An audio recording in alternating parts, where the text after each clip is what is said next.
नमस्कार दोस्तों, मैं के मोहन आपका हार्दिक स्वागत करता हूं अपने YouTube channel IAS with Harimohan पर।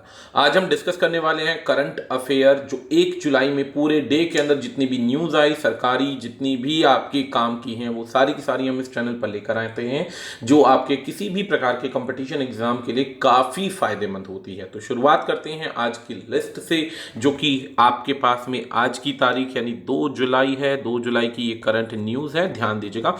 बहुत सारी न्यूज़ है, हालांकि इसमें कई बार हमारे लिए एक बहुत मुश्किल हो जाती है कि लिमिटेड टाइम के अंदर और भी जो बची हुई न्यूज़ है उन्हें कैसे कवर किया जाए। अगर वो सारी न्यूज़ कवर की जाती है जो आपके एग्जाम से संबंधित है तो उसमें लगभग 1 घंटे से ज़्यादा का वीडियो बन जाता है, जो कि स्टूडेंट्स के लिए एक टेंशन वाली बात बन जाती है कि वो इतना बेचारा सुन नहीं पाता। इसीलिए हम सेलेक्ट करके कुछ ही न्यूज़ को लेकर आते हैं। तो शुरुआत करते हैं यहाँ पर। ये सारी की सारी लिस्ट है जिसे आप पॉज करके देख सकते हैं, आपके बेनिफिट की बात होगी, इसे आप पढ़ लीजिए। हमारी जो न्यूज़ है वो हम धीरे धीरे डिस्कस करते हैं। शुरुआत करते हैं सबसे पहली न्यूज़ से। सबसे पहली न्यूज़ आती है, गवर्नमेंट डिक्लेयर करती है पूरे के पूरे नागालैंड को डिस्टर्ब एरिया, एक ऐसा एरिया जहां पर शांति व्यवस्था अभी नहीं बन पा रही है। लॉन्ग ड्यूरेशन से नागालैंड में ऑलरेडी प्रॉब्लम्स चल रही है, जहां पर आर्म्ड यानी कि बिना बात के दंगे और बहुत सारी प्रॉब्लम्स चल रही हैं। इस चीज को ध्यान में रखते हुए सरकार ने 30 जून को डिसाइड कर दिया, फाइनल न्यूज क्रिएट कर दी, जो 1 तारीख को पब्लिश हुई। और पब्लिश होने के बाद पता चला कि अगले 6 महीने के लिए डिक्लेरेशन हो गया है और 6 महीने तक अब यहां पर पूरा का पूरा डिस्टर्ब्ड एरिया रहेगा। सरकार जो है आम पुलिस को, जो आपकी सेंटर की पुलिस और स्टेट की पुलिस है, इनको खुली छूट दे चुकी है। यहाँ पर आर्मी भी इंटरफेयर करेगी और आर्म्ड फोर्स होगी जो पूरी तरीके से शांति व्यवस्था बनाने की पूरी कोशिश करेगी। यहाँ पर पहले ही शांति से संबंधित एक प्रधानमंत्री ने समझौते के सिग्नेचर किए थे, जिसमें कोशिश की थी कि यहाँ पर नियम बनाया जाए शांति व्यवस्था का, लेकिन ये वो कारगर सिद्ध होता हुआ नजर नहीं आ रहा है। बता देते हैं कि ये जो नियम बनाया गया है, ये सेक्शन नंबर 3 है स्पेशल पावर का, armed forces act 1958 number 23 of 1958। इसके अंदर जो है आपके पास में armed forces special power act जो है सिविल सोसाइटी ग्रुप और ड्रैकोनियन के साथ में नियमों को तोड़ने और सिचुएशन को बेसिकली नॉर्मल करने के लिए, जो नियम ऑलरेडी तोड़े जा चुके हैं और सिचुएशन नॉर्मल करनी है, उसके लिए अप्लाई किया गया है। इसके अंदर सरकार को पूरी आज़ादी है, वहाँ की पुलिस को पूरी आज़ादी है।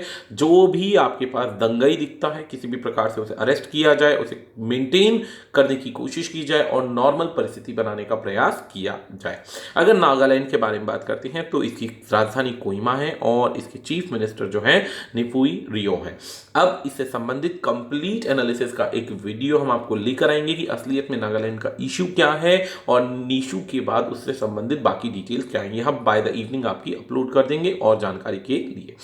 आगे बढ़ते हैं, हमारे पास दूसरी न्यूज आती है। पीएम अनाउंस करते हैं मन की बात टीवी चैनल पर, जब इन्होंने बोला तो गरीब कल्याण योजना के आधार पर 80 करोड़ लोगों को रोजगार देना, और 80 करोड़ लोगों को रोजगार तो मैं गलत कह गया, इतना तो खैर भारत का पोटेंशियल नहीं है, लेकिन 80 करोड़ लोगों को 5 किलो गेहूं या चावल प्रति महीना और 1 किलो चने यानी दालें देने का प्रॉमिस किया गया है, जिसमें प्रत्येक फैमिली को ये दिया जाएगा। ये उन्होंने मन की बात के अंदर ये ऐलान किया था, जिसकी टोटल कॉस्ट जो पड़ेगी वो 90,000 करोड़ रुपए पड़ेगी। 90,000 करोड़ रुपए पड़ेगी। ये जुलाई से शुरू हो जाएगा और नवंबर 2020 तक ये चलाया जाएगा। ये पहले अप्रैल से जून तक चलाया गया था, क्योंकि हमें लग रहा था कि लॉकडाउन की परिस्थिति मात्र 3 महीने चलेगी, सुधार आ जाएगा, लेकिन सुधार नहीं आया। इसके लिए सेंटर ने प्रोवाइड किए 116.34 lakh metric hectare tonne food grains, जो कि अप्रैल से जून तक के पीरियड में डिस्ट्रीब्यूट किए गए स्टेट और यूनियन टेरिटरीज को। और इसके बाद इसका बेनिफिट मिला 59.29 करोड़ बेनिफिशरीज को, जिनको लगभग 5.79 लाख मैट्रिक टन की पल्सेस दी गई। 4.47 लाख मैट्रिक टन के पल्सेस इधर डिस्पैच की गई और डिस्ट्रीब्यूट की गई। अलग अलग तरीके की चीजें यहां पर दी गई। अब इसकी बात करें, वीट की बात करें, तो यहां पर 6 स्टेट्स और यूनियन टेरिटरीज है जहां से वीट एलोकेट हो रहा है। Punjab, Haryana, Rajasthan, Chandigarh, Gujarat. And rice has been provided. ये सारी की सारी दोनों चीजें, वीट एंड राइस दोनों ही प्रोवाइड किए जा रहे हैं। नोटेबल है, सारी की सारी बात ध्यान देने लायक है कि सारा का सारा फाइनेंशियल जो बर्डन है वो केंद्र सरकार के ऊपर है और केंद्र सरकार इसका एस्टिमेट लगा रही है 46 46,000 करोड़ का, 46,000 करोड़ रुपीस का एस्टिमेशन लगाया गया है, जिसके अंदर अप्रॉक्सीमेट 5,000 करोड़ रुपए की दालें अंडर जो है प्रधानमंत्री गरीब कल्याण अन्न योजना के अंदर बांटी जाएंगी। सरकार ये एफर्ट्स इसलिए कर रही है क्योंकि कोविड-19 के थ्रू अर्थव्यवस्था में रोजगार की परिस्थिति काफी मंदी है और भारत के गरीब जो हैं टेंशन में आकर किसी भी प्रकार का गलत कदम ना उठाएं। परिस्थितियों को सुधारने की कोशिश की जा रही है, लेकिन अभी सुधार होता नहीं नजर आ रहा है। व्यापार खोल दिए गए हैं, बिजनेसेस खोल दिए गए, बट इकोनॉमी उस नॉर्मल स्पीड पर, नॉर्मल पेस को पकड़ने में मिनिमम से मिनिमम लगभग 4 से 5 महीने का टाइम ली जा सकती है। इसमें सरकार ने जो अनाउंस किया है पैकेज, 1.75 लाख करोड़ रुपीस का पैकेज अनाउंस किया है, जो ऑलरेडी प्रधानमंत्री की गरीब कल्याण योजना के द्वारा अनाउंस किया गया। अप्रैल और जून 2020 तक में अब तक 31,000 करोड़ रुपए जनधन खातों में 20 करोड़ लोगों के घर पे पहुंच चुका है, 20 करोड़ परिवारों को मिल चुका है। 18,000 करोड़ रुपए ट्रांसफर किए जा चुके हैं बैंक अकाउंट्स में, जो कि 9 करोड़ फार्मर्स हैं। 9 करोड़ फार्मर्स के खातों में 18,000 करोड़ रुपए बांट दिए गए हैं। 50,000 करोड़ रुपए खर्च किए जा रहे हैं प्रधानमंत्री के द्वारा गरीब कल्याण योजना अभियान के द्वारा, जिसके अंदर रोजगार के अवसर प्रदान किए जाएंगे। इसी बीच में उन्होंने एक अनाउंसमेंट और कर दी है, one nation one ration card. अलग अलग राशन कार्ड बनाने की आवश्यकता नहीं है, ये फोर्स में आ चुका है 31 मार्च 2021 से प्रॉपर तरीके से, जिसके अंदर सारे के सारे सेक्शंस में एक ही राशन कार्ड चलेगा। सबको अलग अलग राशन कार्ड बनवाने की अब आवश्यकता नहीं है। अब आ जाता है इंडिया और जापान। जैसा कि इंडिया और जापान का नाम आते ही आपके दिमाग में एक खबर आ जाएगी, चाइना। क्यों? क्योंकि इंडिया के भी संबंध इस समय डिस्प्यूट बॉर्डर्स चल रहे हैं, बॉर्डर्स पर डिस्प्यूट चल रहा है चाइना के साथ काफी लंबे अरसे से, और इसी प्रकार से जापान के अंदर भी काफी ज्यादा कोशिश की जा रही है वहां के आइलैंड्स को हथियाने की। चाइना काफी कोशिश कर रहा है जापान के आइलैंड्स को हथियाने के लिए। इसी चीज को ध्यान में रखते हुए दोनों देशों ने पासेक्स का मतलब होता है पासिंग एक्सरसाइज। इसका मतलब ये कि दोनों ही जो देश हैं अपनी शिप्स की और अपनी जो बेसिकली तैयारी कर रहे हैं पूरे के पूरे स्ट्रेट ऑफ मलक्का के रास्ते से समुद्र के ऊपर, इंडियन ओशियन और साउथ चाइना सी के ऊपर प्रैक्टिस कर रहे हैं, कोशिश कर रहे हैं। इसके अंदर पार्टिसिपेंट ऑब्वियसली हमारे पास 4 वॉरशिप हैं, जिसमें से Rajput class destroyer INS Indian naval ship, Rana and Kora class missile corvette INS Kulish of Indian navy and JS Kashima TV3508 and JS Shimayuki TV3513 जो है ये बेसिकली ट्रेनिंग गार्जियंस हैं, ट्रेनिंग स्क्वाड्रन्स हैं। ट्रेनिंग के आधार पर इसे चलाया जा रहा है और पूरे के पूरे विश्व को ये दिखाया जा रहा है कि इंडिया जापान की मदद करने के लिए प्रत्येक परिस्थिति में तैयार तत्पर खड़ा है। यदि कोई परिस्थिति आती है और उनके सिनकायू आइलैंड पर अगर चाइना नजर डालता है तो युद्ध पूरी तरीके से हो सकता है। बता देते हैं इनके पीछे पूरी की पूरी US कंट्रीज की सपोर्ट है, जिसके अंदर अगर जापान से युद्ध का मतलब आधा विश्व से झगड़ा कर लेना, और जिस प्रकार से चाइना को इस समय सपोर्ट है उन लगभग 53 देशों का जो चाइना के कर्ज में डूबे हुए हैं, गरीब कंट्रीज है, छोटे कंट्रीज है जिनमें ताकत नहीं है, वहीं पर इनकी ताकत में सारे डेवलप्ड कंट्रीज खड़े हैं। तो बेसिकली यहां पर इमरजेंसी के आधार पर एक जॉइंट वेंचर चलाया गया, क्योंकि दोनों को ही चाइना के से एक रीजनल थ्रेट है। इसकी सपोर्ट जो है ये सारे नेशंस फेस कर रहे हैं, हालांकि बहुत सारे नेशन फेस कर रहे हैं चाइना की एक्वायरिंग पॉलिसीज को, जिसमें अभी नेपाल ने चाइना का थोड़ा सा सपोर्ट किया। तो नेपाल की सपोर्ट जो हुई उसके बिहाफ पर नेपाल का भी एक बड़ा पोर्शन चाइना ने एक्वायर कर दिया। कहां तो ये हमारे से लीपू लेक और काला पानी के ऊपर क्लेम करने के लिए बेसिकली झगड़ा कर रहे थे, और इतना उससे ज्यादा बड़ा हिस्सा इन्होंने चाइना के दामन में छोड़ दिया। ये बायलैटरल एक तरीके से दोनों के द्वारा चलाई गई पॉलिसी है। इंडिया और जापान के रिलेशन काफी लंबे अरसे से अच्छे चल रहे हैं और इनमें कोई आपस में डिस्प्यूट अभी तक नहीं आया है, जिसके अंदर जापान अक्सर भारत को बड़े बड़े फाइटर प्लेन्स और इस तरीके की एम्बिगियस चीजें देता है, कोशिश करता है ट्रीटी करने की, जिससे भारत को और ताकत प्रोवाइड हो सके। जापान भारत का हर जगह खुलकर सपोर्ट करता है, ये बात ध्यान रखिएगा। इसके अंदर इंडिया चाइना टेंशन जो है बॉर्डर पर चल रही है। इंडिया चाइना टेंशन जो बॉर्डर पर चल रही है आज से नहीं चल रही, काफी लंबे अरसे से चल रही है। चाहे वो नाकुला स्ट्रेट हो, चाहे गलवान वैली हो, पैंगोंग से हो, और भी कई जगहों पर झगड़ा चल रहा है। ये वॉर के बाद से चाइना कभी भी अपने बॉर्डर्स के डिस्प्यूट सॉल्व ही नहीं करता, जबकि भारत ने उन्हें सैकड़ों बार इन्वाइट किया कि आओ बैठो, इस मुद्दे को सुलझाया जा सके, लेकिन उस पर कोई बात नहीं। सेम ऐसे ही जापान और चाइना की टेंशन चल रही है। जिसमें उनका सेनकाकू आइलैंड है। सेनकाकू जो आइलैंड है उस पर भी काफी ज्यादा चाइना की नजर है, जो कि इसके पास आज़ादी के बाद से ही जापान के पास चला है। सेकेंड वर्ल्ड वॉर के दौरान इन्होंने कुछ समय के लिए इस पर नजर करनी छोड़ दी थी, लेकिन उस समय भी चाइना का कंट्रोल नहीं आ पाया था। इसके बाद अगर बात की जाए तो जापान की राजधानी टोक्यो है, करेंसी जो चलती है येन चलती है, जापानीज येन है, और इनके प्राइम मिनिस्टर शिंजो एबे है। चाइना अगर हम बात करें भारत के आर्मी नवल स्टाफ में तो एडमायरल करमबीर सिंह है, और इनके इंटीग्रेटेड हेडक्वार्टर एमओडी की बात की जाए नेवी की तो न्यू दिल्ली के अंदर है। अगला पॉइंट आता है सेंट्रल गवर्नमेंट ने बहुत अच्छा सुधार कार्य किया है, इंप्लीमेंट किया है स्टैंप एक्ट 1899 को। पहले क्या होता था कि हर स्टेट में अलग अलग स्टैंप की कॉस्ट पड़ती थी, जिससे आपस में डिस्प्यूट पड़ता था, इनको परचेज करने में, इनको सेल करने में तो काफी सारी समस्याएं आती थी। इन चीजों को ध्यान में रखते हुए भारत सरकार ने एक बहुत ऐतिहासिक फैसला लिया और इन सभी को बदलने का प्रयास किया, जिसमें आपस के डिस्प्यूट्स को सॉल्व करने की पूरी कोशिश की गई। इस स्टैंप वाले मुद्दे के अंदर सरकार ने क्लियर कर दिया कि आपस में किसी भी प्रकार की करेंसी को लेकर, रेट ऑफ स्टैंप ड्यूटी को लेकर किसी भी प्रकार का कोई भी आपस का डिस्प्यूट नहीं रहेगा। ये रूल्स जो बनाए गए पार्ट 1 चैप्टर 4 के आधार पर बनाए गए हैं, जो कि एक्ट के अंदर कंसीडर किया जाता है। इसके अंदर हमारे पास क्या मेन न्यूज है, ये अमेंडमेंट होता है uniform rate of stamp duty. अब पूरे देश में एक ही रेट पड़ेगा trading of shares and commodities के आधार पर, जो कि पहले अलग अलग था। नोट करने लायक बात है कि चेंजेस जो थे शेड्यूल किए गए थे पहले 9 जनवरी 2020 को, लेकिन समस्याएं लाने की वजह से ये देर में एक्सटेंड कर दिया गया और 1 अप्रैल 2020 को लागू किया गया।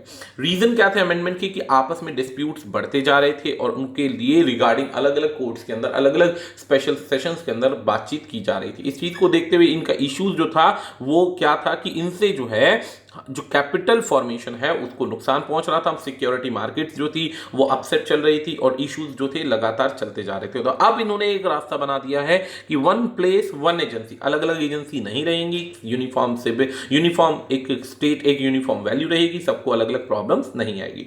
इसके जो मेन की पॉइंट्स है रिगार्डिंग अमेंडमेंट के क्या है, stamp duty was payable seller और buyer, whereas in the new system अब एक ही साइड को पे करना पड़ेगा और वो है सिर्फ बायर, अब सेलर को पे नहीं करना पड़ेगा। अर्लियर पहले broker had to register with different state and collect and pay stamp duty to them. पहले क्या होता था, अलग अलग राज्यों से इकट्ठा करना पड़ता था और पे करना पड़ता था। अब जो है एक्सचेंज जो है will do the payment, and now the exchanges will do the payment of the state on the behalf of broker. Brokers के आधार पर एक्सचेंजेस जो होंगे वो रेट पे करेंगे, जो कि बर्डन सिर्फ ब्रोकर पर पड़ेगा और किसी पर नहीं पड़ेगा। स्टैंप ड्यूटी पे की जाएगी स्टेट्स को, क्लाइंट को, विच is successfully the buyer in the transaction is located। अब आ जाता है clearing corporation of India limited CCIL, इसी से संबंधित इंपॉर्टेंट सेक्शन है।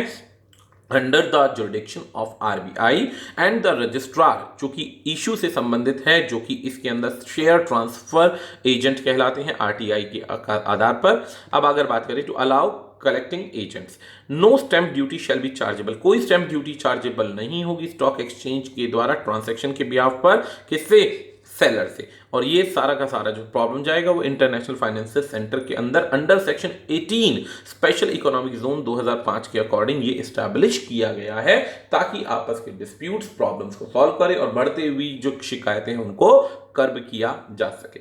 अगला व्यू आता है हमारे पास, नेक्स्ट आता है इंडिया और बांग्लादेश का जॉइंट वेंचर हुआ है LPG के बिजनेस को इंक्लूड करते हुए। दोनों ने 50-50 का जॉइंट वेंचर कंपनी के अंदर किया है, 50-50 का शेयर डाला है, 50-50 शेयर है। ये जून 30 का न्यूज है, लेट नाइट आया था इसलिए 1 तारीख को ये पब्लिश हुआ है। अब साइन किसके द्वारा किया गया, IOC यानी Indian oil corporation middle east FZE Dubai.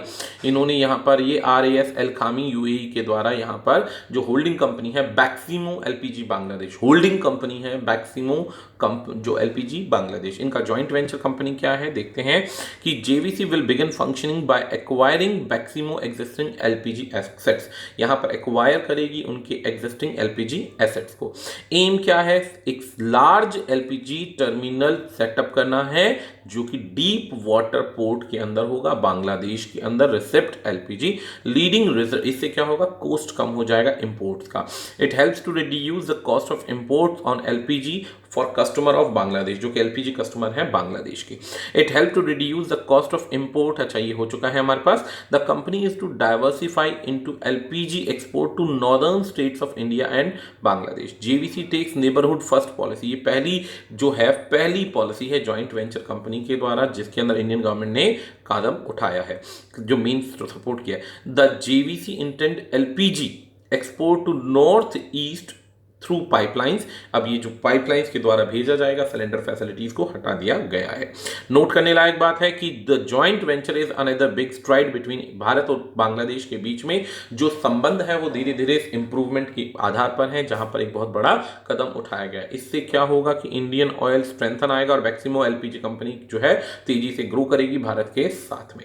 इससे भारत में रोजगार बढ़ने के भी बहुत सारे आसार हो जाएंगे, बेनिफिट होगा, और इंपोर्ट में जो हमारे पास एक्स्ट्रा चार्जेस लगते थे वो हमारे बचने के आसार हो जाएंगे। तो अब जो इंडियन ऑयल कंपनी की बात की जाए तो इसका हेडक्वार्टर न्यू दिल्ली के अंदर है। चेयरमैन श्रीकांत माधव वैद्य हैं। मैक्सिमो एलपीजी की बात की जाए तो हेडक्वार्टर ढाका बांग्लादेश में है। इसके चीफ ऑफिसर मृणाल रॉय है और ministry of petroleum and natural gas है धार। नीति आयोग ने कोलैबोरेशन किया है with RMI release a clean energy economic report. NITI Aayog ने एक रिपोर्ट जारी की है। याद रखिएगा, नीति आयोग की गोल्स की लिस्ट के अंदर इसका भी एक वैल्यू है, इसको भी स्कोरिंग मिलती है। उसी के आधार पर सस्टेनेबल डेवलपमेंट गोल्स जो हैं वो नीति आयोग के हैं, जिसके आधार पर ये क्लीन एनर्जी इकोनॉमिक रिपोर्ट तैयार की गई है। इसके अंदर कोविड-19 को देखते हुए अपॉर्चुनिटी देखी गई एनर्जी और मोबिलिटी सेक्टर के अंदर, जिसके अंदर ज्वाइंटली बनाया गया है, लेकर आया गया है नीति आयोग के द्वारा। और नीति आयोग के साथ इस बार सपोर्ट किया है रॉकी माउंटेन इंस्टीट्यूट आरएमआई, ताकि क्लीन एनर्जी फ्यूचर दिखाई दे। ये रिपोर्ट जो है रिकमेंड करेगी उन एक्शंस को जो सिद्धांत फ्रेमवर्क करेंगे कि किस प्रकार से इकोनॉमी को रिवाइव किया जा सके और पावर हाउसेस को बनाया जा सके। जो 2 पावर हाउसेस इसके अंदर आएंगे, ट्रांसपोर्ट एंड पावर सेक्टर, जिससे कोविड-19 के द्वारा कोविड-19 की वजह से यहाँ पर ये सबसे ज़्यादा अफेक्ट हुआ है, नुकसान हुआ है, लेकिन अब इसको ध्यान दिया जाएगा। इनके प्रिंसिपल क्या होंगे?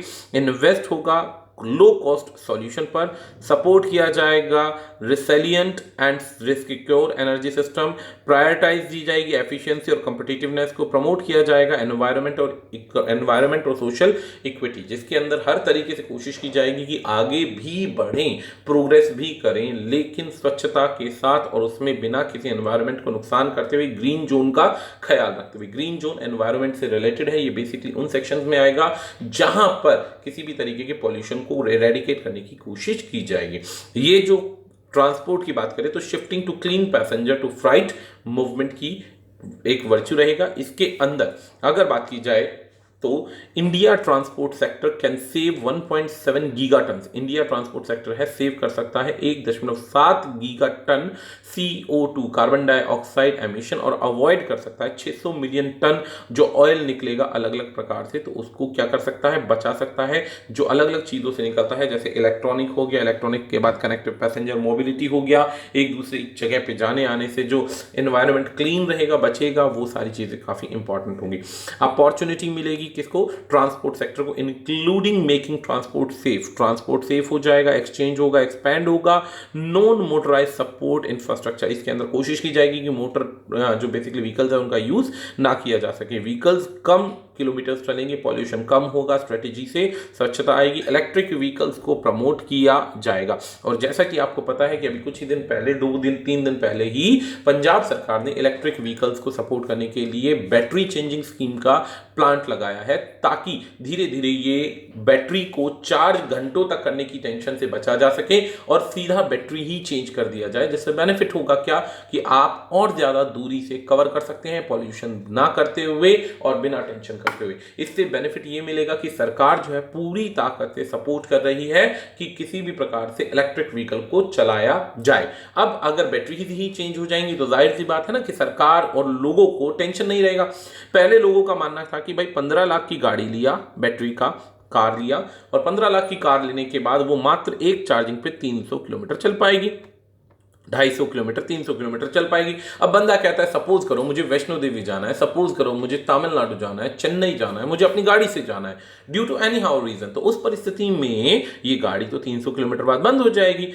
तो इस बैटरी कार का मेरे लिए बेनिफिट क्या है? तो इस परिस्थिति को ध्यान में रखते हुए पंजाब में स्पेशली चंडीगढ़ ने बैटरी चेंजिंग का ही प्रोसेस बना दिया कि 300 किलोमीटर पे जाइए, आप बैटरी चेंज कराइए, अनदर 300 किलोमीटर जाइए, फिर बैटरी चेंज कराइए। इसमें बहुत लो कॉस्ट आएगी, मे बी आपके फ्यूल जितनी कॉस्ट आएगी, जितना आप एक बार में टैंक फुल कराते हैं उससे भी कम कॉस्ट आएगी और आपको बेनिफिट होगा। बेनिफिट ये होगा कि आपका एनवायरमेंट बचा रहेगा, आने वाली जनरेशन को पॉल्यूशन में सांस नहीं लेना पड़ेगा। तो पावर प्रोवाइड जो हो रही है इसमें अफोर्डेबल और रिलायबिलिटी इलेक्ट्रिसिटी की बात की जा रही है, जिसके अंदर अचीव किए जाएंगे रिन्यूएबल रिसोर्सेज, जिसमें एनर्जी स्टोरेज, एफिशिएंसी और फ्लेक्सिबल जनरेशन की जो डिमांड बढ़ती जा रही है उसको पूरा किया जाएगा। इसमें 4 की एरियाज हैं जो ग्रीन रिकवरी के लिए, 4 मेजर एरियाज हैं जो ग्रीन रिकवरी के लिए इंडिया के इलेक्ट्रिसिटी सेक्टर में आएंगे। सबसे पहला पॉइंट आएगा हमारे पास में, पहला पॉइंट है प्रोवाइड करना इमीडिएट लिक्विडिटी इन्फ्यूजन।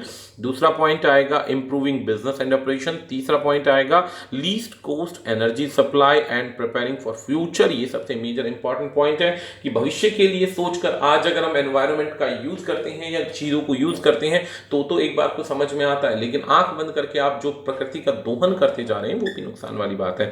अगर आप आरएमआई की बात करते हैं तो आरएमआई का हेडक्वार्टर दिल्ली के अंदर है। इनका मेन प्रॉस्पेक्ट क्या है कि इधर ध्यान देते हैं कि आरएमआई जो एक इंडिपेंडेंट नॉन प्रॉफिट ऑर्गेनाइजेशन है जो काम करती है भारत की बेसिकली एक्सेलरेट करने के लिए, इंडिया की जो क्लीन जोन है, प्रॉस्पेरिटी और फ्यूचर में जो एनर्जी यूज होना है उसके लिए।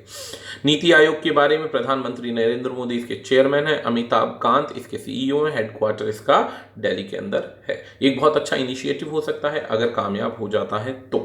अगला पॉइंट आता है एमओयू साइन करता है। एमओयू ने साइन किए हैं इंडिया ऑयल, एनटीपीसी एंड दूसरा है हमारे पास SDMC for waste energy plant. देखिए पहले भी हमारा वेस्ट एनर्जी प्लांट से रिलेटेड पॉइंट था, अब यहां पर भी वही चीज आ गई है। एमओयू का मतलब है मेमोरेंडम ऑफ अंडरस्टैंडिंग।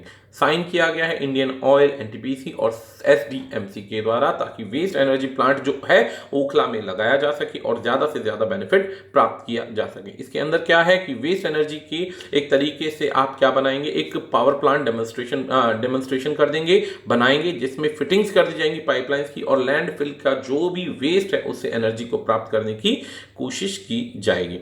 इसकी जो कैपेसिटी बनाई जा रही है ये 17,500 टन के आधार पर रिफ्यूज डिराइव्ड फ्यूल है पर एनम का प्राप्त होगा और म्युनिसिपल सॉलिड वेस्ट जो प्रोड्यूस करता है सिनगैस वो यूज होगी जनरेट करने में इलेक्ट्रिसिटी। ये एक बहुत जबरदस्त इनिशिएटिव है वेस्ट से एनर्जी बनाने का। वैसे भी भारत के अंदर इस समय वेस्ट को रिसाइकल नहीं किया जा रहा है। अगर उसको रिसाइकल कर दिया जाता है तो भारत को बहुत ज्यादा भारी मात्रा में बेनिफिट हो सकता है अलग अलग राज्यों के आधार पर। इसके बेनिफिट क्या है, बहुत कम एमिशन होगा, बदबू कम निकलेगी, कूड़े से पॉल्यूशन कम निकलेगा और ऑब्वियसली उसे यूज किया जा सकता है। हर साल 2.6 करोड़ रुपए can be saved by purchase of power plant, ये power from the plant 2.6 crore रुपए बच सकते हैं। It provide clean eco friendly, handle solid waste, generate gas, electricity and manure. धीरे धीरे इसे मैन्योर में भी यूज कर दिया जाएगा। आगे पॉइंट आता है इसका, इसमें इंपॉर्टेंट नोट क्या है, इसे भारत में आत्मनिर्भर भारत बनाने का ये एक और इनिशिएटिव है और जो कि डेफिनेटली कामयाब होगा। देखिए दोस्तों, सबसे पहली चीज आती है कि भारत जो आत्मनिर्भर भारत है बोलने से नहीं होगा, भाषणों से नहीं होगा। आत्मनिर्भर भारत इन्हीं सब चीजों से होगा जिसके अंदर भारत में इस तरीके की तैयारी की जाए, इस तरीके से उन्हें प्रिपेयर किया जाए ताकि लोगों में क्षमता आए खुद को रिप्रेजेंट करने की, अपने आप का इंफ्रास्ट्रक्चर उठाने की, ताकि उन्हें बार बार विदेशों की तरफ ना देखना पड़े। उसके लिए भारत की सरकार का सपोर्ट चाहिए जो कि उन्हें इस समय मिल रहा है और एक बहुत बड़ी अपॉर्चुनिटी है। मीनवाइल जब तक चाइनीज आइटम बंद है, डिमांड उतनी ही रहेगी, तो भारत के इंफ्रास्ट्रक्चर कंपनी के आगे बहुत बड़ी एक तरीके से अपॉर्चुनिटी है इसको कैश करने की और धीरे धीरे अपनी असली ताकत दिखाने की। अब जो गैस जनरेट होगी, वेस्ट हेल्प करेगी कटिंग इंपोर्ट को कम करना पड़ेगा। अपने ही देश में जब चीजें आ जाएंगी तो प्रोडक्ट्स होंगे, पैसा बचेगा, इसके अंदर जो है सॉलिड म्युनिसिपल वेस्ट जो है, म्युनिसिपल का सॉलिड वेस्ट जो टायर 2 और टायर 3 की सिटीज से आ रहा है, जो कि हेल्थ हजार्ड है, नुकसानदायक है, उसे यूज किया जाएगा। इसके अंदर अगर बात की जाए ministry of petroleum, Shri Dharmendra Pradhan ने इसकी शुरुआत करी। आर के सिंह जो मिनिस्ट्री ऑफ स्टेट हैं power and new renewable resources के, और श्री अनिल बैजल जो कि लेफ्टिनेंट गवर्नर है दिल्ली के, इन्होंने इसके साथ में वीडियो कॉन्फ्रेंसिंग के थ्रू इसकी शुरुआत करी। इसका हेडक्वार्टर दिल्ली के अंदर है। इसकी जो इस समय चेयरमैन और एमडी हैं गुरदीप सिंह है। अगर इंडियन ऑयल कॉर्पोरेशन की बात करें तो इसका हेडक्वार्टर दिल्ली में, इसके चेयरमैन श्रीकांत माधव वैद्य हैं, और इसके जो मेयर है एसडीएमसी के वो अनामिका जी हैं। अगला पॉइंट आता है, भारत में पहली बार एचआरडी मिनिस्ट्री ने पहली बार पूरे के पूरे वर्ल्ड के अंदर पहला बीएससी डिग्री प्रोग्राम और डेटा सर्विसेज रखा है आईआईटी मद्रास के द्वारा। आगे आने वाले टाइम में ये एक बहुत बड़ी ग्रोइंग अपॉर्चुनिटी है, जिससे लगभग 11.5 लाख लोगों को नौकरियां मिल सकती हैं 2026 तक। जिस हिसाब से डिमांड बढ़ रही है उस चीज को ध्यान में रखते हुए इधर ये प्लानिंग की गई है, ताकि स्टूडेंट्स जो हैं किसी भी कोर्स के हों इसमें हिस्सा ले सकते हैं। किसी भी कोर्स से हो, कैंपस अंडर ग्रेजुएट हो, लेकिन साइंस स्ट्रीम की फोकस होनी चाहिए, तभी वो इस बीएससी प्रोग्राम के अंदर आ सकते हैं। इसके लिए और भी कुछ प्रावधान है जो कि आप इसके इंफ्रा में देख सकते हैं, इसके पोर्टफोलियो में देख सकते हैं।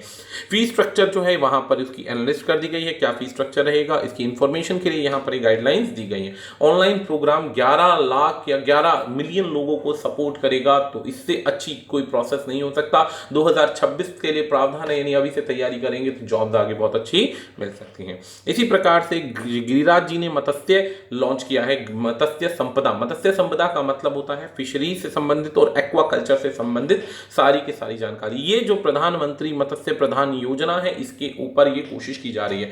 बता देता हूं, मत्स्य के ऊपर भारत ने इतना अच्छा होल्ड बना रखा है कि हर साल भारत की जो ये एक्वाकल्चर है, जो बेसिकली पानी की मरीनरी लाइफ है, इससे भारत को बहुत भारी मुनाफा होता जा रहा है। और आने वाले टाइम पीरियड के अंदर भारत का जो मुनाफा है वो धीरे धीरे डबल से ट्रिपल की तरफ बढ़ता जा रहा है, और इसके अंदर भारत बहुत अच्छा परफॉर्म कर रहा है। इसकी जो की फीचर, की पीपल की बात करें तो जो प्रताप चंद्र सारंगी जी हैं मिनिस्ट्री ऑफ स्टेट फिशरीज के, एनिमल हस्बेंड्री के, डेयरिंग के।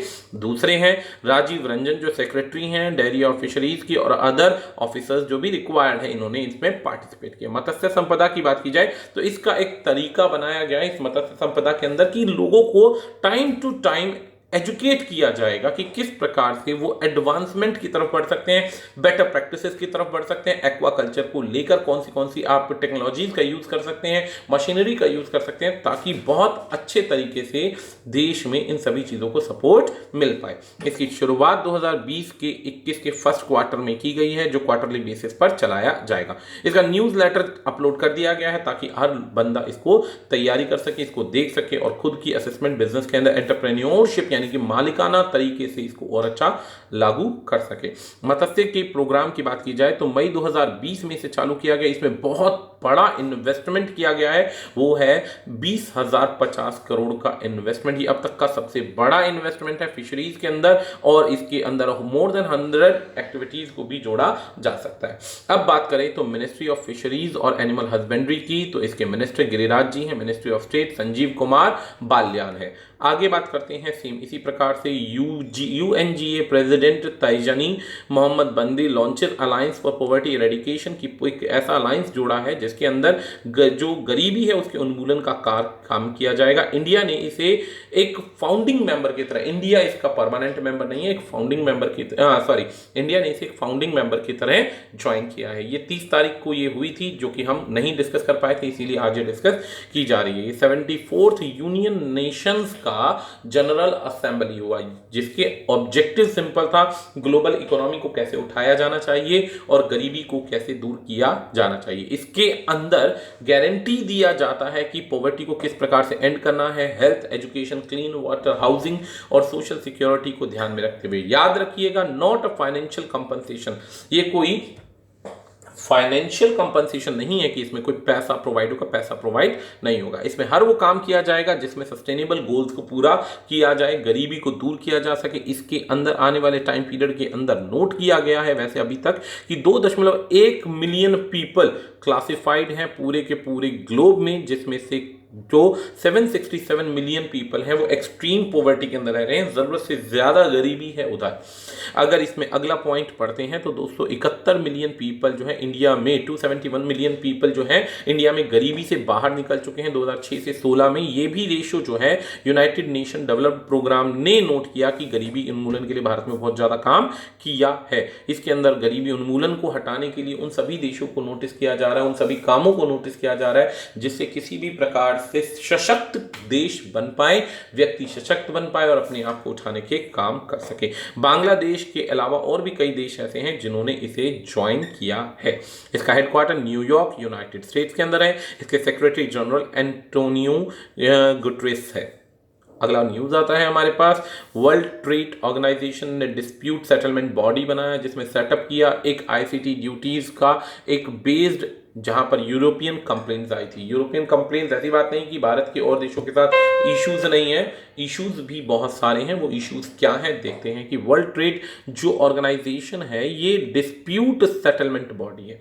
ऑर्गेनाइजेशन की डिस्प्यूट सेटलमेंट बॉडी का एक पैनल बनाया गया। पैनल क्या बनाया गया, यहाँ पर अलग अलग देशों की जो न्यूज थी वो दी गई, क्या है देखते हैं। सबसे पहला क्या था कि after the European union was dragged, European union ने ड्रैग किया भारत को डिस्प्यूट सेटलमेंट करने के लिए, जहां पर अलग अलग प्रकार के टैक्सेस जोड़े गए। जो भी टेक्नोलॉजी से सामान आता है इंफॉर्मेशन और कम्युनिकेशन टेक्नोलॉजी के अंदर, उन पर जो थे टैक्सेस इंप्लीमेंट किए गए। तो यहाँ पर डीएसबी की मीटिंग की गई जून के अंदर, जिसमें 3 मेंबर्स से रिक्वेस्ट की गई यहाँ पर की जाए। ये जो मीटिंग हुई 21 मई के अंदर भारत के अंदर पहले भी हो चुकी है, जिस पर एग्जैक्ट कोई भी एस्टैब्लिशमेंट नहीं आ पाया, एग्जैक्ट रिजल्ट नहीं आ पाया। तो रिक्वेस्ट की बात करें तो यहाँ पे एस्टैब्लिश हुई panel follows government to government formal consultation, एक गवर्नमेंट का दूसरे गवर्नमेंट से फॉर्मल कंसल्टेशन होता है। 21 मई 2019 को भारत के साथ भी हुआ। अब अबाउट द डिस्प्यूट की बात की जाए तो यहाँ पर बोला गया कि India would not charge above said products. Now India is levying a fees, Bharat जो है इस समय जो फीस लगा रहा है 20% फीस लगा रहा है, जिससे आगे चीजों के प्रोडक्ट्स बढ़ रहे हैं। वर्ल्ड ट्रेड ऑर्गेनाइजेशन के अलावा ये उनकी नियमों का खिलाफ है, उल्लंघन है। इससे क्या होगा कि these charges will affect European countries export 400 million euros annually. अगर इसके बैकग्राउंड की बात की जाए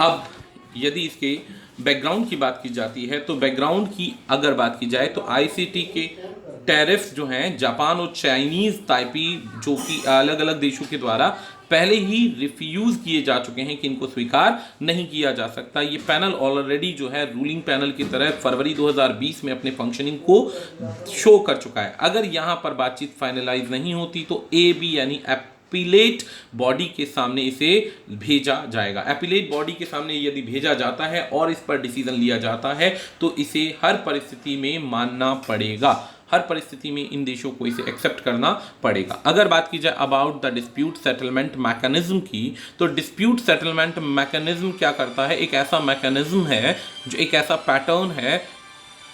पैटर्न है जो सेटलमेंट करता है अलग अलग प्रकार के डिस्प्यूट्स को, जो कि कंसल्टेशन के आधार पर सुधार किए जाते हैं कंट्री टू कंट्री, जिसके अंदर एक कंट्री दूसरे कंट्रीज के डिस्प्यूट को सॉल्व करने का प्रयास करता है। इसके अंदर अगर रेमेडी सॉल्व नहीं होती है तो फिर वो पहले तो कोशिश की जाती है सभी कंट्रीज अपने डिस्प्यूट्स को खुद सॉल्व करें। यदि वो डिस्प्यूट सॉल्व नहीं हो पाते हैं तो फर्दर उन डिस्प्यूट्स को उठा करके डिस्प्यूट पैनल में डाला जाता है।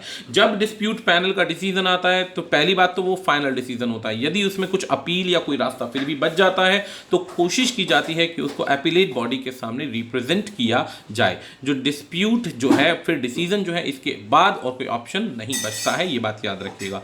वर्ल्ड ट्रेड की बात की जाए ऑर्गेनाइजेशन की तो इसका हेडक्वार्टर जिनेवा के अंदर है स्विट्जरलैंड में, और इसके डायरेक्टर जनरल है रोबर्टो एजिवेडो।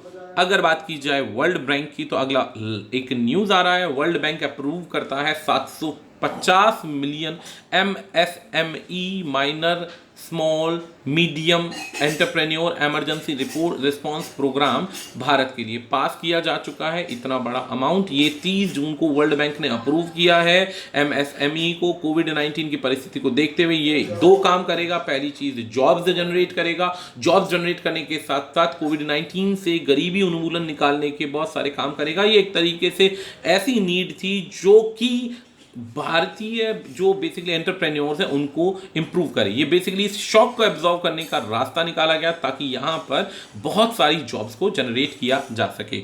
मैच्योरिटी 19 साल की होगी और 5 साल का ग्रेस पीरियड होगा। इस ड्यूरेशन में इसको पे करना पड़ेगा। इससे बेनिफिट मिलेगा 150 से 180 मिलियन लोगों को, लगभग भारत की बहुत बड़ी आबादी को, जिसमें जीडीपी और बाकी चीजों में 30% जीडीपी का और 40% एक्सपोर्ट सेक्टर का एक तरीके से सपोर्ट मिल सकता है। वर्ल्ड बैंक की बात की जाए तो पहले भी ये कई बार भारत की मदद कर चुका है। वर्ल्ड बैंक लेंड करता है $5.3 बिलियन फाइनेंशियल ईयर 2020 के अंदर। ये $4 बिलियन जो थे ये भी डिस्ट्रीब्यूट किए जा चुके हैं। टिल नाउ अगर बात की जाती है वर्ल्ड बैंक की तो $2.7 बिलियन जो सपोर्ट एरिया है इमरजेंसी का MSME प्रोजेक्ट का, इसके अंदर हेल्थ सेक्टर आएंगे और ये कैश ट्रांसफर जो है डायरेक्टली फूड बेनिफिट्स के आधार पर भी गरीबों में बांटा जा सकता है ताकि उनकी आवश्यकताएं पूरी हों और जीवन नॉर्मल लाइफ पर आ सके।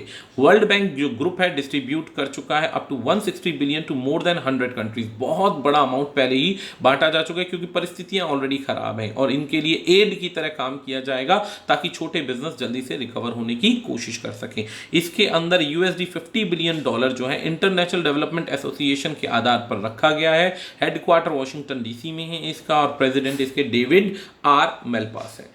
अब फाइनली आती है हमारी लास्ट न्यूज़, ई किसान धन। एक ई किसान धन HDFC के द्वारा एक एप्लीकेशन लॉन्च किया गया है जो कि किसानों को हर प्रकार से सपोर्ट करेगा। बहुत सारी सर्विसेज जिसमें बैंकिंग होगी, एग्रीकल्चर होगा, ये सारी फैसिलिटीज़ होंगी। इसकी गाइडेंस भी इसमें दी जाएगी कि कैसे आप चीज़ें ला सके, लोन फैसिलिटीज़ प्रोवाइड की जाएगी। तो सभी चीज़ें प्रोवाइड होंगी इस एक ऐप के अंदर। यहाँ पर लोग इन्फॉर्मेशन प्राप्त कर सकते हैं, सर्विसेज उन्हें मिल जाएगी कि मंडी प्राइस क्या है, लेटेस्ट फेमिंग न्यूज़ क्या है, आपकी वेदर फॉरकास्ट क्या है और भी बहुत सारी चीजें, सीड्स की कौन कौन सी वैरायटीज हैं, ये सारी की सारी फैसिलिटीज SMS के यानी मैसेजेस के द्वारा उनको मिल जाएगी। टीवी के जो बेसिकली किसान जो है वो टीवी के द्वारा और भी चीजें जान सकता है, लेकिन इस ऐप के द्वारा अपडेटेड इंफॉर्मेशन मिलेगी। इससे मल्टीपल बैंकिंग सर्विसेज की सपोर्ट मिलेगी जिसमें insurance facility, bank account opening, calculate करना लोन एलिजिबिलिटी, बाकी ये स्कीम।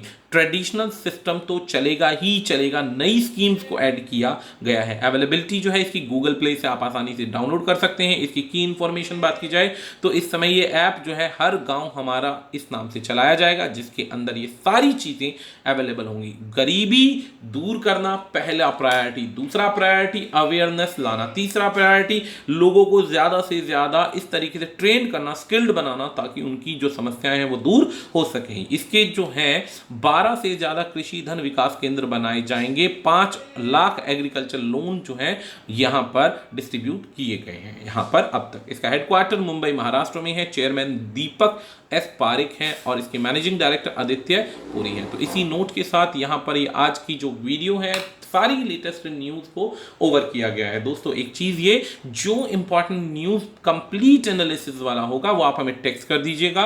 वो वीडियो हम आपके लिए पूरे एनालिसिस के साथ अलग से चैनल पर हम अपलोड कर देंगे। अभी ये करंट अफेयर की सिर्फ एक शॉर्ट एनालिसिस कहलाता है जिसके अंदर हम कंप्लीट जानकारी आपको देते हैं। आज के लिए इतना ही, धन्यवाद।